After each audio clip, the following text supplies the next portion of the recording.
Alright, hey everybody, welcome to my YouTube channel.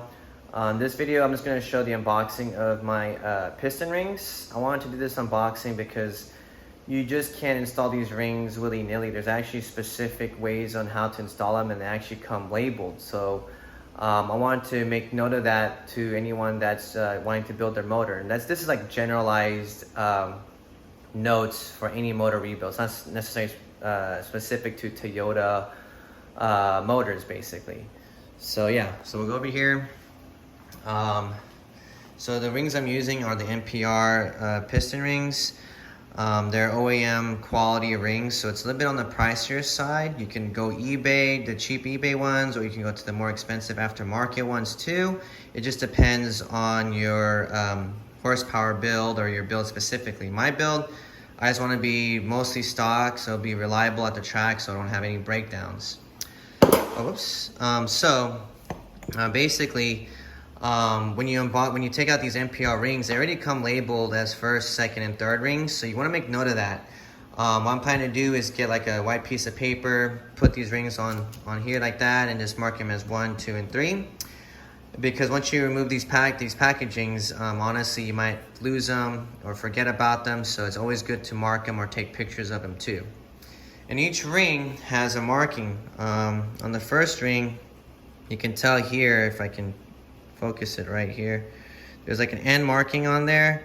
I believe that indicates not north, but like as a top, that's the top part of the ring there. So that faces the top, or the top side of the ring. And if you flip it, so you can kind of see it there. So that's the marking there, but I'll double check with my factory service manual that the end marking faces top basically. And if you flip it upside down here, there's really no markings on the ring itself here too. So I'm pretty sure this indicates the bottom part of the ring. But like I said, you want to verify with your factory service manual or your manufacturer ring website to make sure which is the top part of the ring and which is the bottom part of the ring.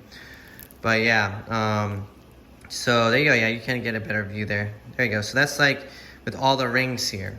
I know on the oil ring though, I don't think from my last rebuild I did, there wasn't any marking specifically on the rings, which is the top and bottom part. I just know that the oil ring consists of 3 rings total. You got like a top part ring, then you got this oil galley ring, which is these squiggly looking ring right here. Then you got the other thin ring here that goes in the bottom part of the ring there too.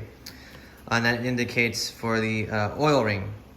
So yeah, just make sure that you mark them correctly and orient them right. My next video, I'm going to show y'all how to install these rings onto the pistons and how to put them in the engine block here too. So yeah, I just wanted to show that quick unboxing, so at least you guys remember to make note of it and mark them correctly before you start installing them. Because if you install the rings the wrong way, you're gonna lead to a lot of engine issues that could possibly be catastrophic, or just be a pain in the ass to fix. So make sure you do it right the first time. Label everything, take pictures of everything before and after and during the process, so at least you don't forget how it was done and things like that. And use the factory service manual or the manufacturer rings website to indicate which is the top, bottom part of the ring, things like that. So yeah, that's pretty much it. I hope to see y'all in my next video, I guess, and at the track too. So yeah, all right, bye.